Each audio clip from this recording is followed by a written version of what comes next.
Hola a todos, hoy te voy a platicar cómo es un día de un odontólogo mexicano graduado hace un año en búsqueda de entrar a la especialidad o poner su primer consultorio propio.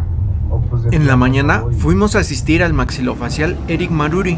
Previo a comenzar el día pasamos rápido a recoger unas compras que había realizado el doctor y de ahí nos fuimos al primer consultorio.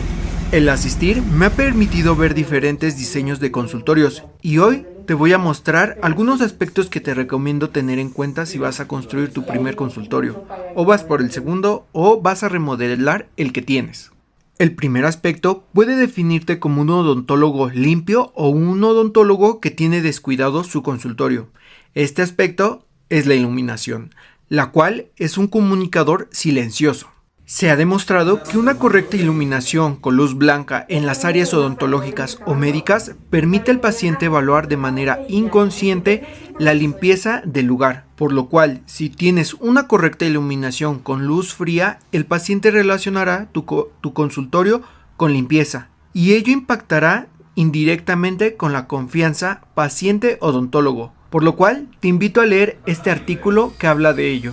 Una iluminación deficiente como la de un consultorio que tiene un solo foco al centro del techo altera la percepción de los colores tanto en el paciente como en el odontólogo, ya que los colores se observan grisáceos, generando un aspecto enfermo en las encías y dientes.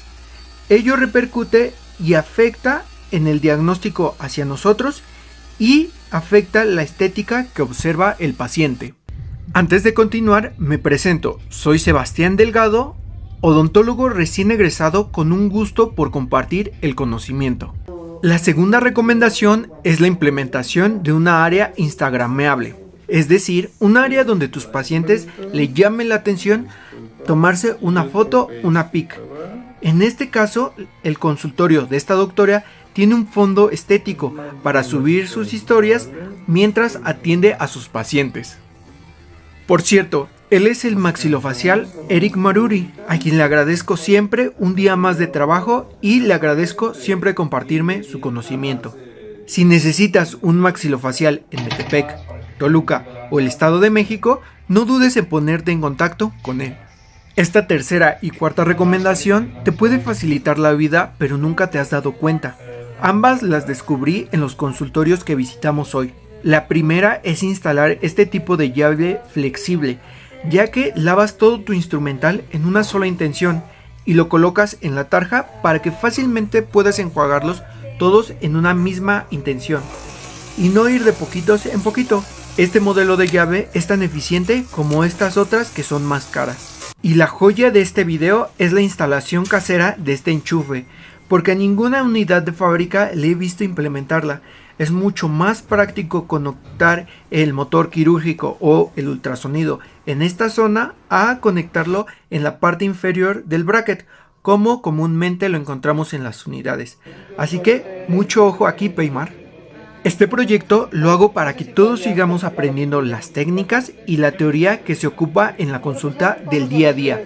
Así que te pido de favor que le des like y suscríbete para llegar a mi meta de los 1000 suscriptores. Ahorita vamos en 172, así que no dudo que lo logremos juntos. Terminando de trabajar con el maxilofacial Eric Maruri, me fui al taller a hacer la producción semanal de mi emprendimiento, porque aparte de ser odontólogo me dedico a producir aguas de sabor para restaurantes. Pero, ¿te imaginas cómo se relaciona mi emprendimiento con la odontología? La palabra secreta es la estandarización. Por su definición, es ordenar un proceso y ajustar cada etapa para garantizar siempre la calidad de un producto con la mayor eficiencia de recursos. Es decir, que un producto tenga siempre la misma calidad, siendo lo más económico posible porque se optimiza todos los materiales. En mi emprendimiento, todo está medido y pesado para que siempre salga el mismo sabor y se tenga el menor desperdicio de producto posible, que se traduce en dinero optimizado. Un ejemplo sencillo es la toma de impresiones con alginato. es mejor tener las cantidades de alginato dosificadas en bolsas para cada toma que usar este tipo de dosificadores y en la consulta tirar el alginato al piso por las prisas o colocar más material del necesario en la taza de hule porque no encontraste tu dosificador. En pocas palabras, estás tirando tu dinero porque no estás optimizando tu material en cada tratamiento. Incluso si colocas menos alginato del que debe ser, no vas a hacer una impresión adecuada y será necesario repetir la impresión ocupando más material, lo que significa que gastarás más en material para un tratamiento y ganarás menos. Por ello, siempre te recomiendo estandarizar todos tus tratamientos en el consultorio para optimizar todos los materiales. Finalmente, te agradezco a ti por acompañarme en este día. Cuéntame si habías escuchado la estandarización en el consultorio. Mi nombre es Sebastián Delgado y nos vemos en el siguiente video.